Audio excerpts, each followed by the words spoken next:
in Southeast Asia ni dia tak banyak yang ada yang fully equipped.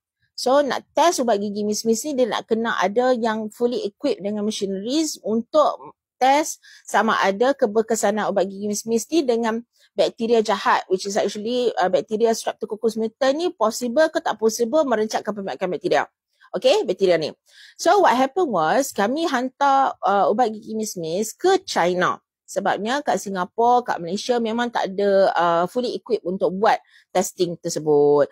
So we did that, we did the testing dekat China. Kita hantar ubat gigi Miss pergi ke China, test, and then alhamdulillah it's proven. So actually benda tu pun kita punya report pun kita ada paparkan dekat kita punya articles dekat dalam website kita. You guys can have a look. So it's proven that ubat gigi Miss ni memang dia merencatkan pembagian bakteria up to 90% ke atas. So siapa-siapa yang guna ubat gigi Miss ni memang is proven. That means that memang